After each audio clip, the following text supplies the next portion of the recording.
Welcome to I Went Outside Today. I am one of your three hosts, Chris. I'm Sheryl. And I'm Sydney. I did the things. Definitely you did do the thing this time. I did do the thing. You did something that we probably would not have been able to convince you to do.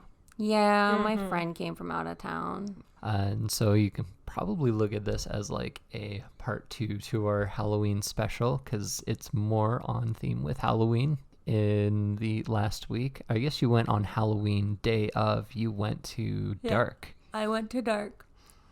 And for those of you out of the loop outside of Edmonton, which we have some listeners in Norway and Pakistan and Russia, they probably don't know about Fort Edmonton.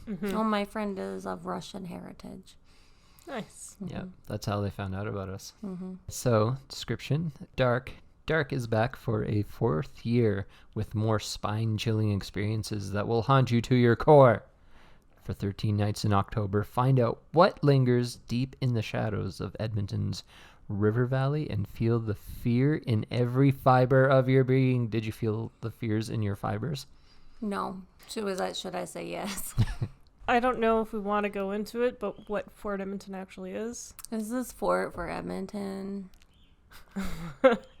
Sheryl can probably give a much better explanation. Basically, it's a historical area set up for the history of Edmonton, starting with when people first started to colonize here. So the fort, which was the original building that was established here in Edmonton, near where the legislature is. And then you go through the time periods. So I think it's the 1910s, the 1920s, the 1930s, and the 1940s, I'm pretty sure. And then you reach modern times. Yep. I think they're up to 50s now. Yeah. With all of their artifacts. Yeah. I can't wait till they get to the 80s and 90s. I know. Oh, I didn't know that. I thought it was like the 1700s. No. I mean, the original fort, I don't remember what year that was built, but... That's like old. That's before 1910. Yes. They have like that big freezer that's just like a shack. Correct. Yeah.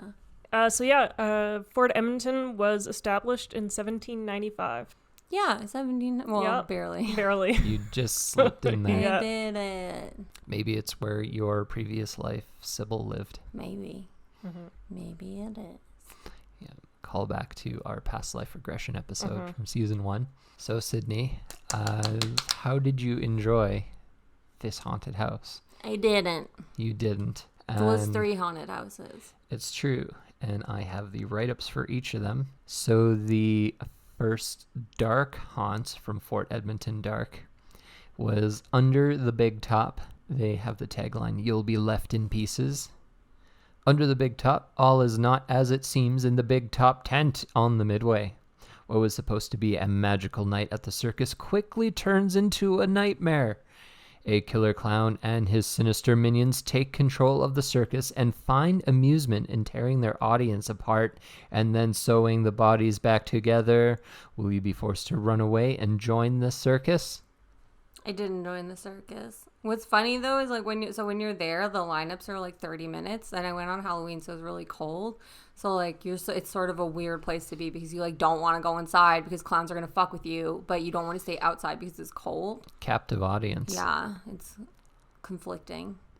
I just like a history about me. I fucking hate haunted houses. I don't like jump scares, and I accidentally did Eli Roth's Goratorium without knowing that he was like the dude that did Hostel, and I did it in like June in Vegas, and it's just like a spooky storefront, and you go in, and then this lady who is not very nice was just like, oh yeah, we just have this cool little like exhibit that you could go check out if you want. And then it's like a full-blown, fully immersive it was a permanent structure like haunted house, so it's like even more scarier. So I just haven't liked haunted houses since that happened to me. And on the flip side of that, Sheryl and I love going to haunted houses. Because something's wrong with you guys. We've been to Fort Edmonton Dark a couple years now. Yeah.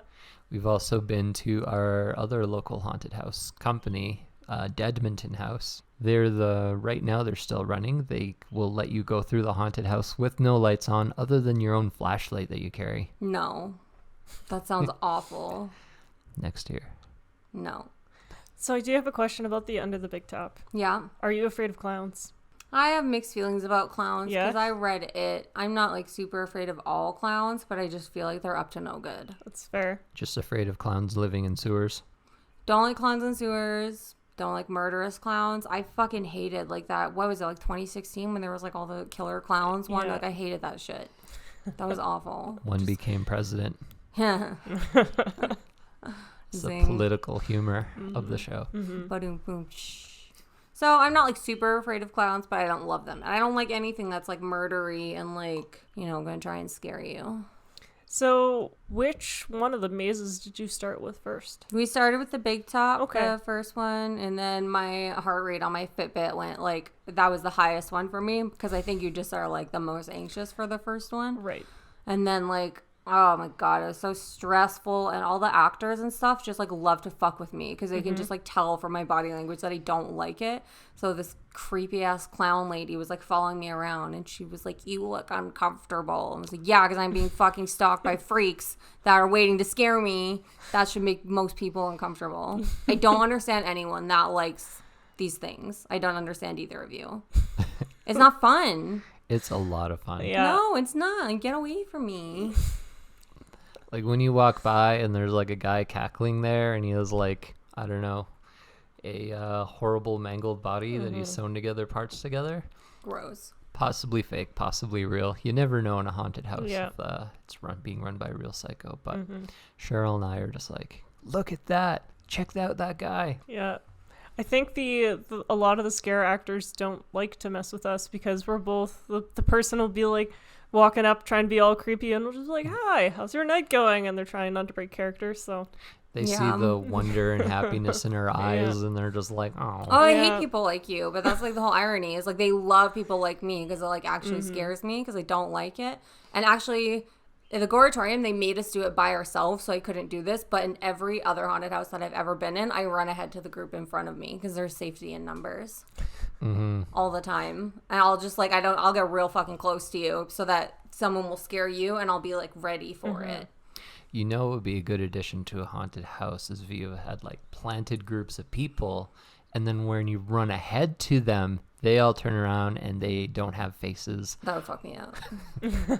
There was one part in the Big Top too where like I'm just trying to run and get through it and stay with the group ahead and be like safe, and then they like split you up, and I fucking hated that shit. They like, you're just going through this part and they just grab the guy in front of us and they're like, "You can go this way," and it was like some creepy ass Harley Quinn son of a bitch that was just like, and then we had to go by ourselves into this other place and it sucked.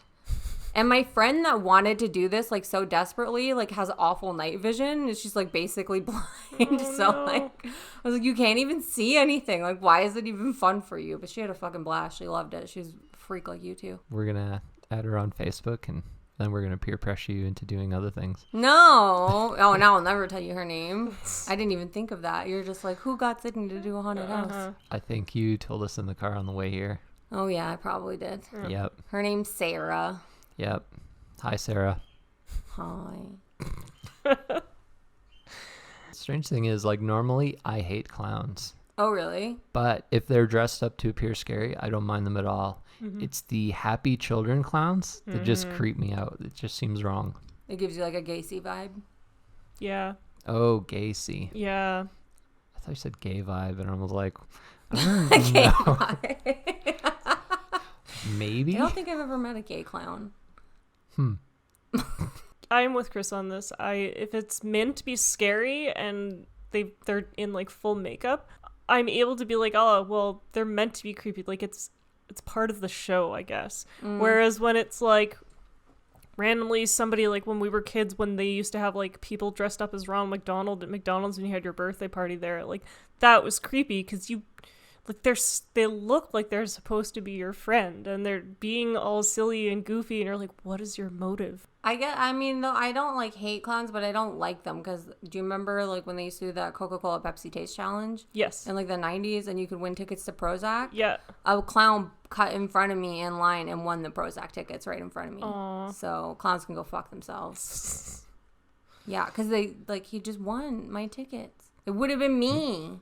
You're on notice. Clowns are on fucking notice. Because I just remembered that. I had suppressed that, stuffed that down the old memory hole. But now I remember, and I'm pissed off about clowns again. So now we just need to take you back to dark, and then you can fight a clown.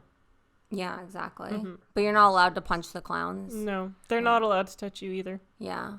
That's always what makes me laugh when I did the Goratorium and I really didn't realize it was a haunted house. It made sense after why they made me sign something saying I wasn't allowed to punch anybody. But, you know, it was Vegas. I was hammered. I don't recommend it.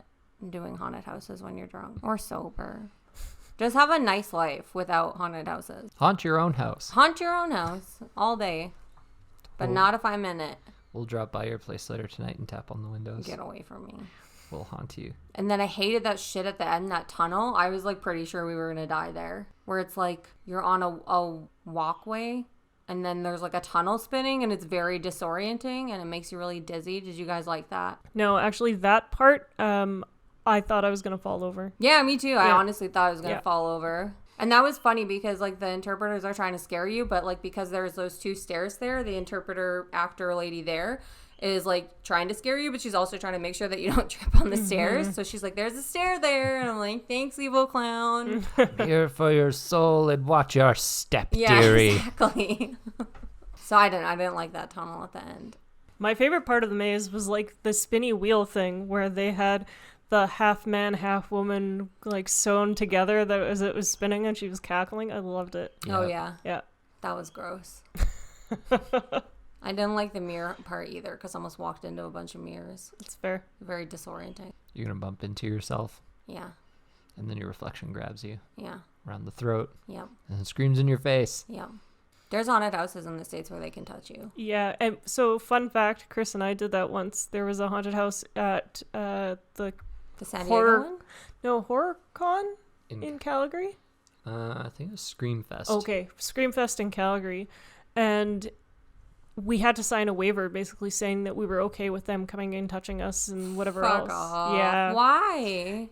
Because half the stuff that we went through, we weren't finding scary. Like, I think the only one that was kind of off-putting was the one that was like the 3D glasses, but that was just because it didn't work very well. It wasn't that. It was the glasses were meant to mess with your depth perception. Oh, okay, right. So, like, you're walking through a haunted house and you're just, I don't know, you almost have, like, drunk vision or, like, beer goggles. Mm-hmm. And you can't tell how far away things are. And, like, everything's lit up with black light and fluorescent paint. So it's just, like, wild. Ugh, I hate it. Yeah, that was, and other than that, there wasn't really any, like, the haunted things, like, they got predictable by the end of it. Like, I could tell, like, when the scares were going to come, and it was just like, this is kind of boring. So we signed up for the one where they could touch you. Yep.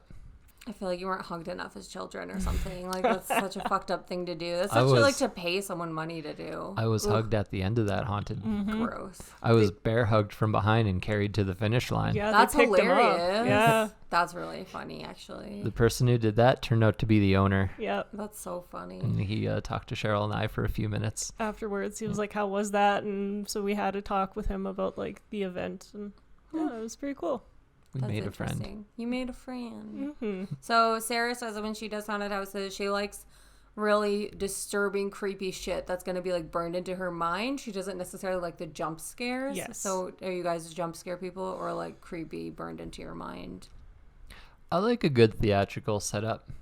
Like if the lighting's all right and they have the fog and, you know. So You like a vibe. I like a good vibe.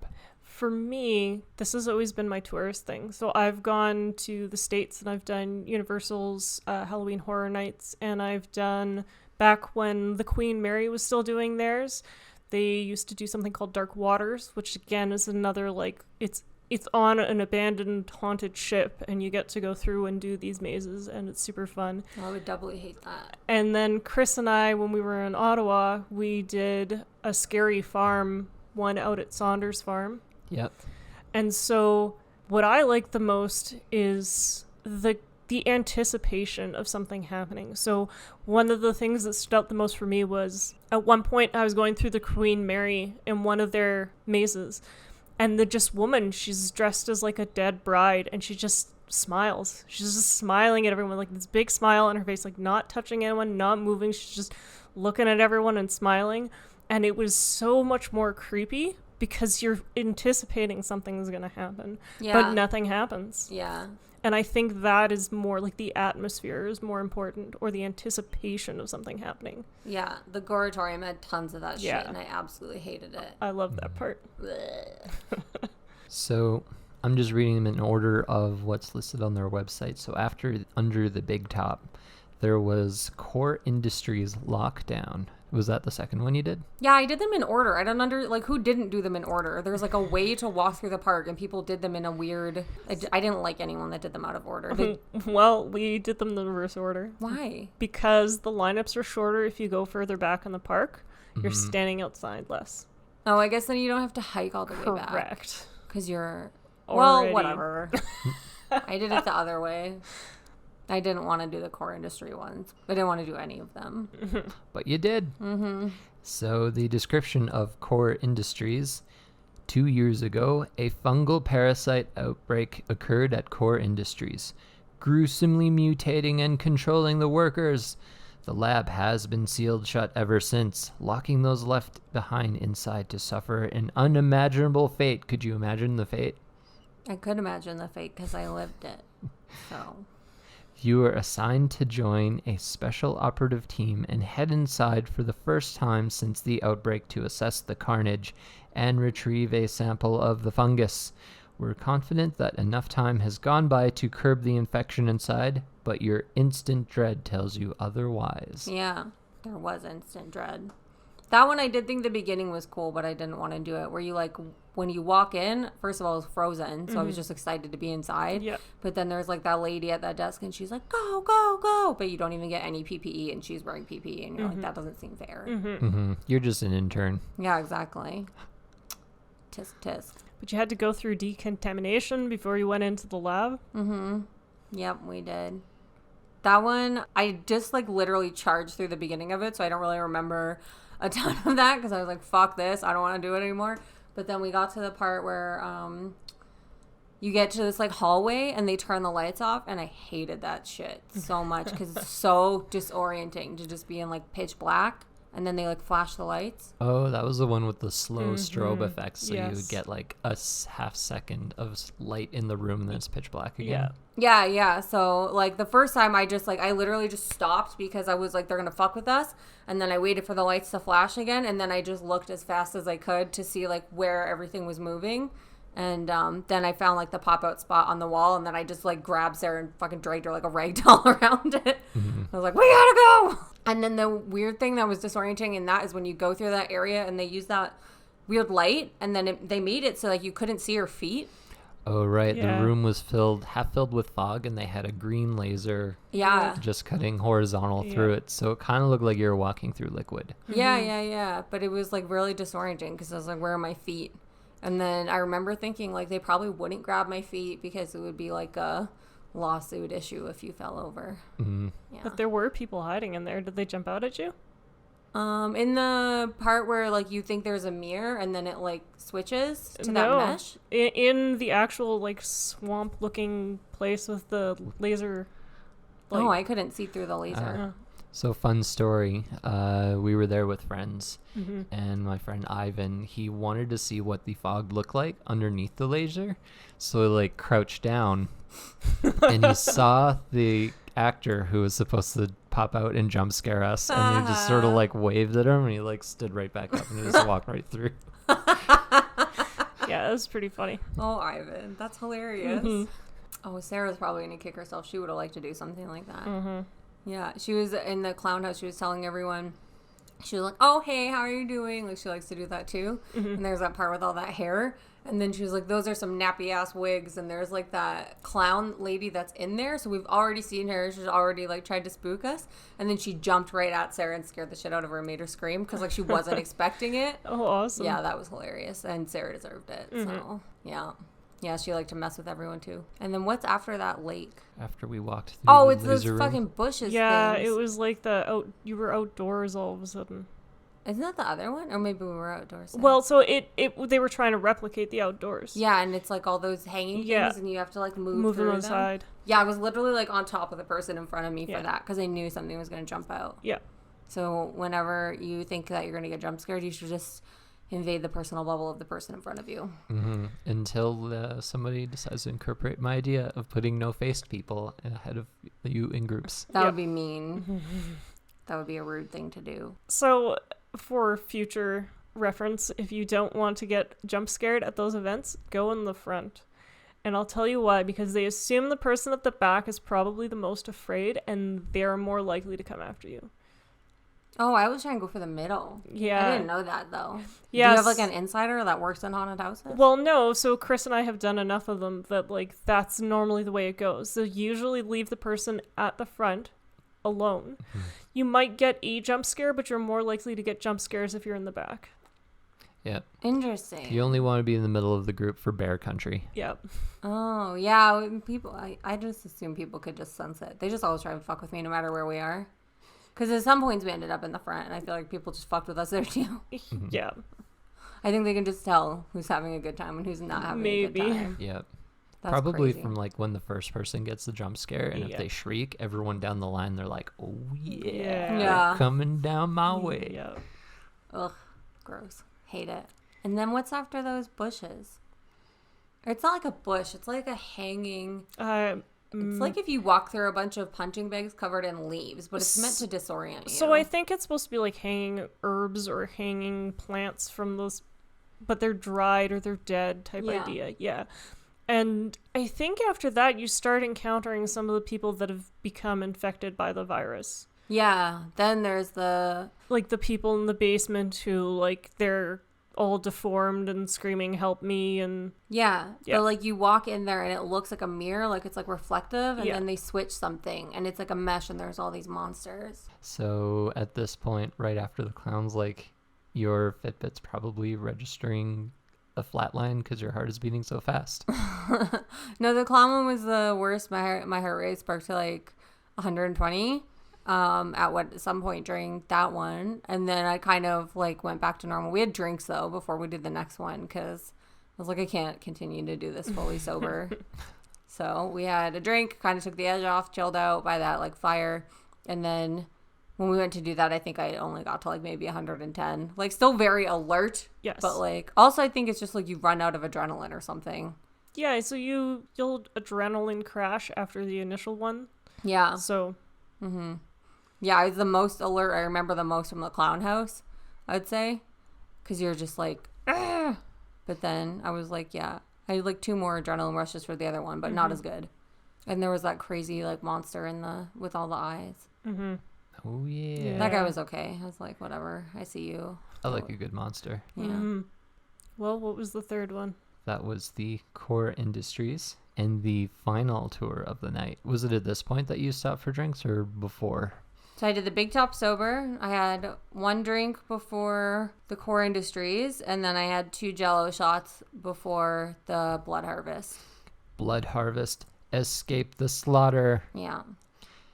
The description for this is, it's Halloween night and you're driving home through an eerie countryside shortcut when your car breaks down.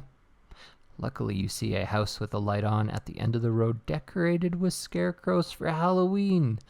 Unlucky for you, this family, after a desperately bleak farming year, made a deal with the devil to ensure their next harvest would be a success. In exchange for better crops, the demon took their souls, twisted them into bloodthirsty shadows of their former selves, and condemned them to harvest victims' blood to water their crops. Something doesn't seem quite right with those scarecrows either. End Did description. you guys read the descriptions before you did the haunted houses? Because I didn't. No, we didn't. Yeah. No. It just never makes a think lot to. of things make a little bit more sense. Yeah. Context is everything. Because I didn't know why there was a car when we were waiting for the lineup. Oh, you didn't notice the truck off to the side? I noticed the truck, but I didn't know what it was doing there. Okay. So you abandoned it. And then you wait in line for 30 minutes, and then you go down. So one of the things for me about standing in that line is that they were playing like crow noises. And it was irritating to me because in my line of work, I work with wildlife and birds. And I was like, there should not be a crow cawing at this hour. And I was just getting more and more annoyed because I was like, it's gotta be fake. And we couldn't find the crows, so yeah, they just played crow noises. And I was like, no, they're not here right now. Shouldn't be playing crow noises at night. When do crows call? Most birds are active during the day. Interesting. Yes. Interesting. Obviously, with the exception of like owls and, kiwis are active at night. But Kiwis are ridiculous birds. But they're adorable. Yeah, but they're just like silly. But yeah, so typically you won't hear birds calling at night. Just like when you watch a horror movie and they play like the ridiculous loon noises, loons aren't calling at night. That's crazy. Yeah. They can at like dusk though. In Atherton, all the birds went crazy at dusk. Yes, dusk and dawn are the most active times for birds. Yeah. Yeah. And so you'll remember at the start of Blood Harvest, you kind of start near a farmhouse. Yeah. Fun fact, that's the Melon House. That house actually is haunted. Oh, I didn't know that. We did a ghost investigation last year there because they did not do dark because of COVID, but they were still doing like haunted investigations. Oh. Yeah. Yep, That's so interesting. small groups of 8 were allowed, so they took us into the house and we worked with the EMF readers. We had some people, one of the people on our tour was psychically gifted, I think he said he was. Yes. We walked through. They also had the spirit box. The spirit box where it just kind of, it's like the radio where it's like, and then you ask questions and a voice cuts through. Yeah, I think that's also a band. Probably. So it scans through multiple radio channels. Ew. And so you'll occasionally hear like blips of radio stations and stuff like that, but over multiple channels you hear a voice, which is when you get proof that like it's a spirit that's using energy to create that voice, because it's scanning hundreds of channels like super fast in succession. I feel like radio's kind of on the way out though, with like Spotify and all that. So like, will future ghosts haunt Spotify? So because ghost hunting has become so popular, you can buy them online. Interesting. Yeah. You can also get an app for your phone that does the same thing. Interesting. Yeah, if you really want to, which is what they used on the investigation, was an app on their phone. I feel like Blood Harvest just confirmed everything I already feel about farmers, so. So that was the other incident where where Ivan got up to some shenanigans. He was trying to scare his wife, grabbed at her ankles, and she saw him coming, so she didn't jump, but the scare actor saw him trying to scare her and scared him, and he yelled out, and the scare actor lost her mind. She was having the hardest time not laughing. She had to walk away from our group laughing hysterically. It was fantastic. Oh my god, that's really funny. It's also pretty good because it was also another point where he kind of broke the ambiance of the thing, because we were walking by the Melon House haunted house and he saw the light was on and he thought there was probably a pre-show going on in there, as you walk by, maybe you see someone get murdered. I'm not quite sure what he was expecting, but he runs up to the window and he peers in because you can see the light is on, and inside he just saw the guy working on a laptop, which I think controls all the lights and the spooks and everything. Oh my god, that's really funny. Yeah. I never thought to do anything like that because I just hate it and I don't want to be there. I did ruin the first scare for everyone though, because I think we were more at the front of that group, and I just so fucking done with people jumping out at me that when you go through all those bed sheets, there's all these bed sheets hung up and you have to walk through them, and they're placed messy so you can't see a straight path, and I was just not having it. So I was grabbing them and throwing them out of the way and looking everywhere, and then I saw the first guy just crouch there, and I was like, ah, sir, I see you. And then he couldn't scare anyone in that group. It was kind of what the fuck? Yeah. But it wasn't even I didn't mean to. I just didn't want him to scare me. But yeah, I ruined it for the whole group. Well done. And he was just awkwardly kind of crouched, totally up to no good, about to scare us. And then I just fucked it up for him. Sorry. And then you see that lady that made the deal with the devil, and I was just not having it. No. Because you said, she doesn't jump scare you. She's just creepy around you. I love it. Mm-hmm. No. Did you feel a kinship with her because you have a Bune pendant somewhere lost in your home, and you had also made a deal with a demon to get riches? No, that's different. That's different. Yeah. Okay. I didn't make a murder deal. Maybe I should have, but... Yeah, I don't know. Are there any unexplained murders in your neighborhood, and then you just have blackout memories where you can't remember where you've been? Nope. I was listening to another podcast yesterday driving home from work, and they were talking about how this woman had bought a necklace from a creepy old seller in Salem, Massachusetts when they were on a field trip there. And when she turned around, the like complete display and everything disappeared. And so she wore this necklace for like a while, and then it randomly vanished for no reason. And she was like, well, what the hell? Where did it go? Yeah. And then fast forward a few months later, she was sleeping in bed and she could hear some noises. And she was like, what the hell's going on? And when she reached out into the darkness to like try brush things out of the way, she ended up grabbing the necklace with her hand. Ew. So maybe you'll find the Butte pendant yet. Mm-hmm. Maybe that shit's gone, dude. I didn't lose it. It's just not there anymore. Well, it will come back to you one day. Maybe. Listen to our season 1 Get Rich Quick episode for an explanation on the Bune pendant. But I didn't lose it. It's just I don't have it. It's not with you currently. It's not with me currently. You lost it. I didn't do it. Getting real defensive over there. Cause I just always lose stuff because I have ADHD and you just like put things down and then they're gone and it's not my fault. It's the fault of everyone around me. Just leave my stuff where I put it and I'll find it eventually. So I know you don't like doing haunted houses, but I've looked up the benefits of haunted houses and or watching scary movies, if you're ready for this list. This sounds like lies. This is the benefits that you had received Mm-hmm. for stepping out of your comfort zone. This is lies. So the first benefit they list is it burns calories. Oh, I should check if I burn more calories or how many calories I burn that day. So because your heart rate increases and you're breathing in more oxygen and outputting more carbon dioxide, you in fact will burn more calories going into haunted houses than you will, or watching scary movies, than you will just doing everyday stuff. Mine was about the same. It was like a tiny bit higher, but not by a lot.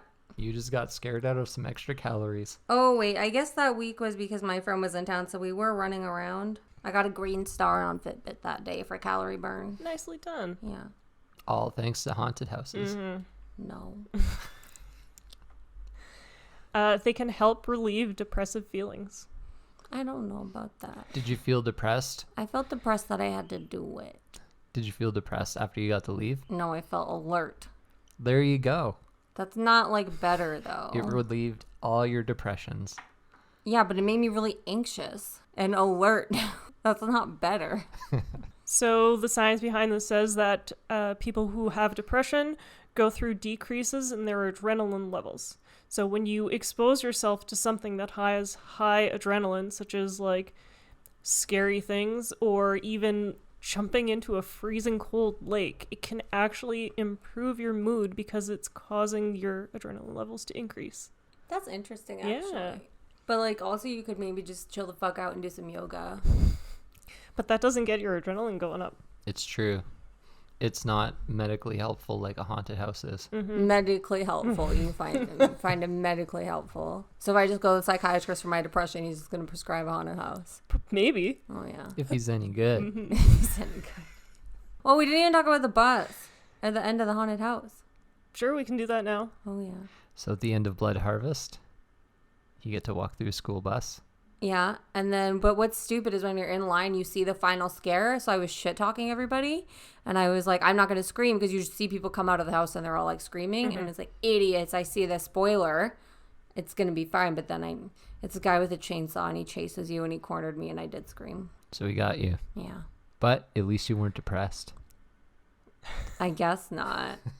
Oh, and there's like that part with the scarecrows where I was just like, when you're going through all the scarecrows, I just yelled out like one of them's gonna move for sure. Like we knew it.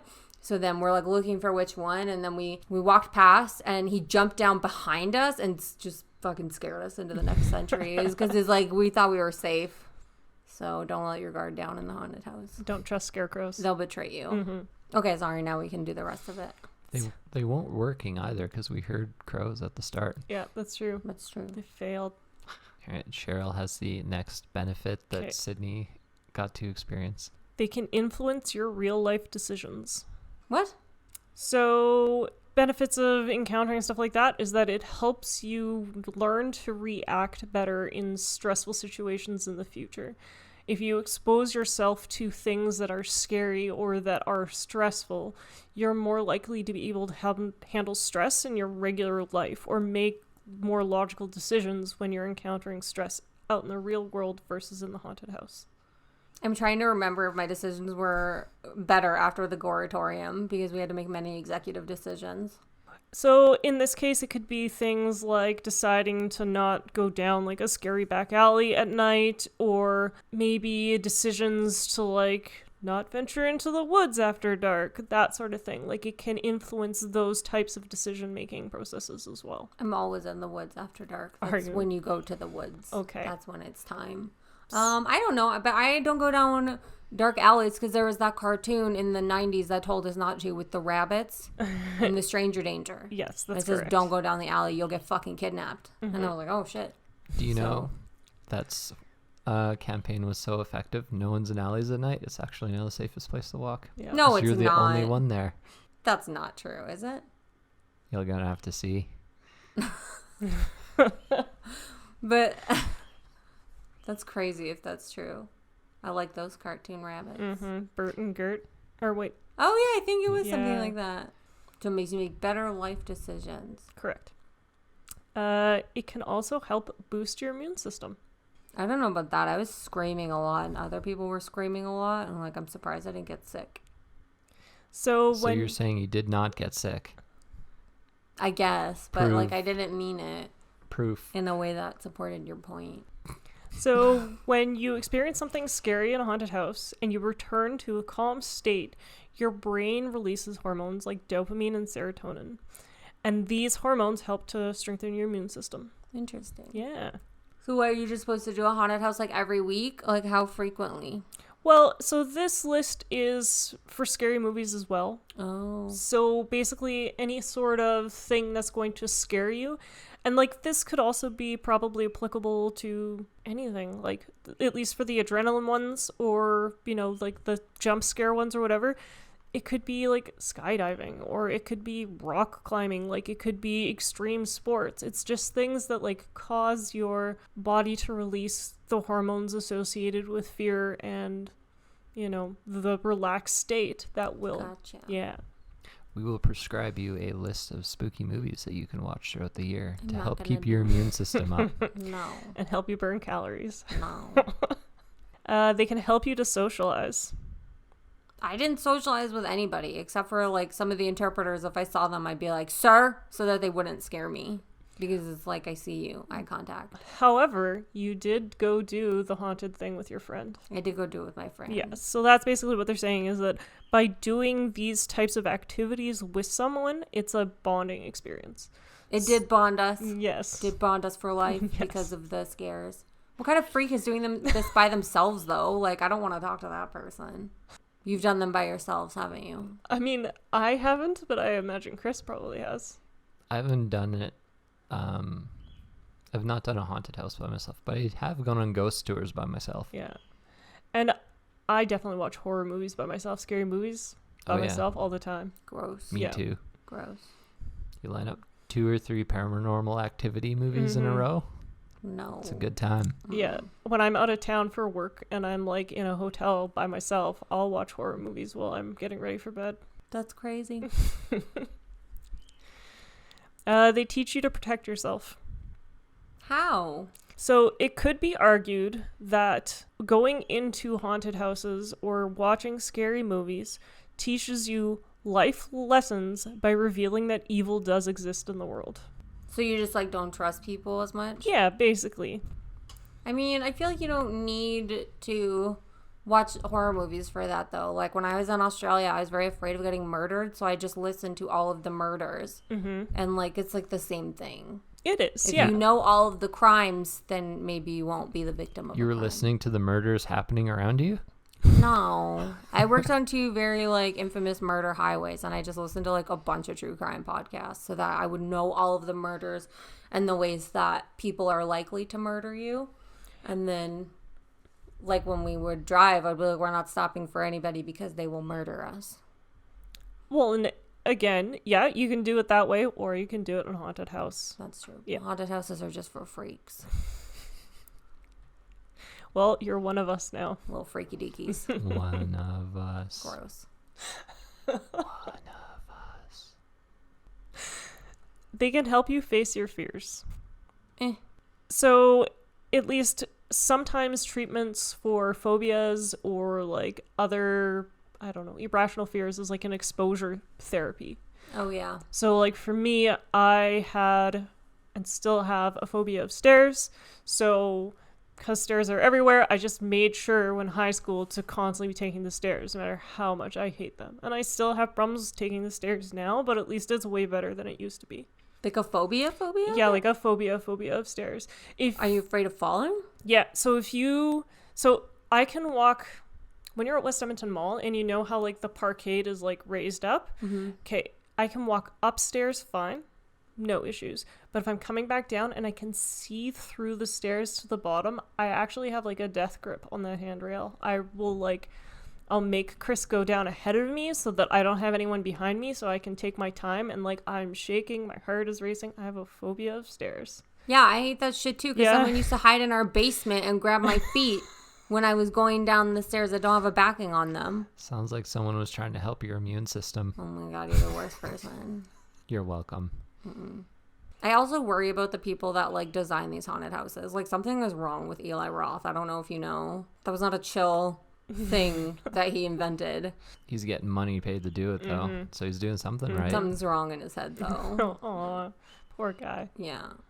Apologies, Mr. Roth. Either drugs he's taking or drugs he needs to be taking. I don't know, but it's like not right. I'm just afraid of like practical things like being murdered. That's fair. That's a good thing to be afraid of. Yeah. Sometimes it happens, but not to you, because you've been taught how to keep an eye out in the real world. So far, anyway. I will never stop for you. If it's like, if I'm driving on a highway and you are like on the side of the road, I won't help you, because that's how murders happen. Well, that was the end of the list. But also, if you're on the side of the road broken down, sometimes people will pull over to murder you. You just stay off the highways. I think the next haunted house experience that you should be subjected to is of a highway. And A highway haunted house? What would that even be? maybe you're like riding in a car very slow and there's hitchhikers and they start running after your car. I don't like them too elaborate. There's like a whole elevator situation at the Goratorium, and it's just awful, because I am a little bit afraid of elevators, of them like falling. Yeah. And now I'm afraid of there being like monsters on the top of elevators because of that experience. They're usually in the basement. You're fine. Yeah. Or on the wings of airplanes. True. Yeah. I don't think I would do a highway haunted house. Do you think you would ever do another haunted house? I feel like someone will probably bully me into it, yeah. But I'm not ever doing the ones where they touch you, or like something is wrong with Japan. They have fucking crazy haunted houses. Have you ever looked them up? Like they're like an hour long. No. Yeah, my friend just says at a certain point you just like accept that that's your life now, and like you're never finding your way out of it. And like he did like a mental asylum one there that was like over an hour or something. Oh, cool. Yeah. An hour seems like a long time. It's an extremely long I time. feel like my legs would get tired by the end of it. The Goratorium was quite long too. It's like 40 minutes. Yeah. Yeah, it was a very, very long time. I know in the States there is a company where you have to send in an application prior to being part of this. The 10-hour one? I don't know, but they kidnap you basically. So you sign a waiver ahead of time basically saying that like on this day you know that you're going to be kidnapped. So they kidnap you, they throw like a hood over your head, and they drag you out to this haunted house, and they basically torture you. You've got a safe word. You established a safe word prior to actually going to this haunted house, and they just basically torture you for as long as you can stand until you say the safe word. That is the San Diego one where you get like, there's like a prize of like a lot of money if you get through it, because no one ever does. I didn't know they kidnap you at the beginning. That's a bunch of freaks. Like, who signs up for that? I don't think I could do that one. People they who touch want that you money. and they tailor it. So they just figure out your worst fears, and then they'll like cover you in bugs or try and drown you. And just like, why would I want that? Again, exposure therapy for people who are like petrified of something. I guess. Yeah. Or just like be afraid of it for the rest of your life. It'll probably be fine. Just don't go to the water. Do you think you would ever do it, Sydney? I think I would tell them I'm afraid of stuff I'm not afraid of, because I'm not dumb. Like, I'm afraid of puppies. Yeah, and I was kittens. like, I'm terrified of kittens. What if it is a bunch of middle-aged men dressed like cats? Gross. I wouldn't like that at all. It depends on the reward money. Anybody listening who would like to see Sydney go through this 10-hour haunted house, you can donate to our Absolutely Patreon not. and choose an episode. For no amount of money. Yeah, that's true. Our Patreon recently opened up, and that is one of the tiers. You can, in fact, donate money to get Sydney to do something crazy. Yep, $20,000. is a reward for the 10-hour haunted house. The house operates year-round. There is a waiting list of over 24,000 people. The newest iteration of the tour, a 10-hour experience called Desolation, offers a prize of $20,000 for successful completion. McCamey deducts $500 from the prize for every failed challenge or the use of profanity. Nice. Oh my god, so you walk away with nothing. I would curse so much. Oh, so you have to go through challenges? I guess so. And you're not allowed to swear, apparently. That's just funny. It just seems like such an odd thing to deduct 2 points on. Yeah, $500 every time you swear. And plus, when you swear and you're not supposed to be swearing, I feel like that always makes you swear in succession. Whereas I just don't want to do anything that I don't want to be doing for 10 hours. And like, what if you need to text somebody or watch a YouTube video? I don't know, 20 grand for a day's worth of work. That's pretty good. They try and drown you. Well, if you say that's your fear. Right, Yeah. So just don't say that's your fear. I guess. Are you afraid of drowning? Like a normal amount. What are you afraid of? Like, in relation to drowning, or just what are my other fears? What are your other fears? I feel like I shouldn't tell you. Speak closer to the microphone. No. I have normal fears that I'm going to keep to myself. I'm not doing that haunted house. I don't like it when people touch me. We need to get someone on here that's like is a haunted house actor because I need to know what's wrong with them. 100% we can probably do that. Actually, Like, what makes you want to hurt people like this? so fun Would be a question. fact, last year when Chris and I did Edmonton House, there was a t-shirt that he wanted. And I contacted them to buy the t-shirt. I was like, hey, are you doing another order? And I actually got to speak to the owner of Edmonton House briefly when I went to go pick up his shirt. Oh, did you ask what's wrong with him as a person? She is actually very nice. Did you ask what's wrong with her as a person? No, I did not. She hit her head one time maybe, or... No, she seemed like a perfectly normal person. We had a good laugh about the haunted house, and I told her that I really enjoyed it, and I look forward to coming back in years to come, so. I hated the year that I did Edmonton because they make you go down the stairs, and like this was actually a thing of genius, but the year that I went there is like you're going down 1,000 fucking staircases into the basement of the Paramount Theater, and it's a normal, and then you just see like a little bit of blood, and then the next thing there's like a bit more, and then like eventually it gets to like full on handprints like on the wall, but it builds the tension really well, and it was just like the worst. That's awesome. Yeah, but like what's wrong with you that you came up with that as a thing for people to do? 1 year I'm gonna volunteer. Yeah. I want to. I stand by my statement. Okay, well then you can interview me when I've finished my I'm going to. year of scaring people in haunted houses. I'm going to. Do you think you would ever volunteer to be a spook? I actually the did have haunted house? to make haunted house and girl guides, and I was the scarer, and that was pretty satisfying. And also one time when we went to Fort Edmonton Park on just like a normal day, I just stood in the basement of Rutherford House, like very still, and scared people as they went by. So what is wrong with you then?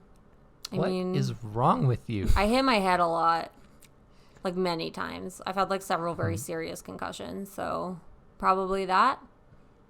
Well, I think we all should say a big thank you to Sydney's friend Sarah for getting her out of her comfort zone and getting her immune system boosted. I also would like to shout out and thank Fort Edmonton for putting on another fantastic dark, and we will be back next year. Oh, yes. I will We'll be thank them back. when they put heaters in the outside lineups. It was very cold. You just gotta show up on the right day. Yeah. And dress for the weather. Or just, I was dressed for weather, sort of. Just heaters in the lineups, man. I mean, you weren't naked. We've already established that you Yeah, won't do I was- things that involve nudity. I was but wearing pants for sure. Yeah. It's just like they know you're gonna be standing still for like 30 minutes and there's no heat. We live in Canada. You know we live in Canada. You know that we cold and there is no heat outside. There should be. I'm excited for global warming.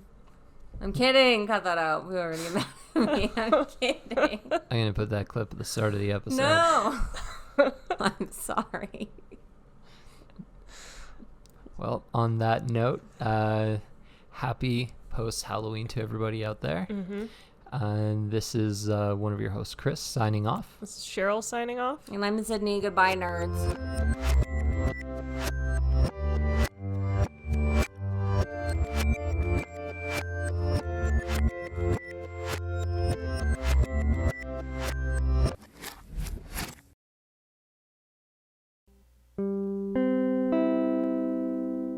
Thanks for listening to this very special episode of I Went Outside Today. If you have comments, compliments, or just suggestions of what Sydney should take part in, send them to us on our I Went Outside Today Facebook page or by email to iwentoutsidetodaypod@gmail.com. Also, if you could give us a positive rating and review wherever you listen to your podcast and share us with your friends, we would really appreciate you helping our small podcast become a little bigger.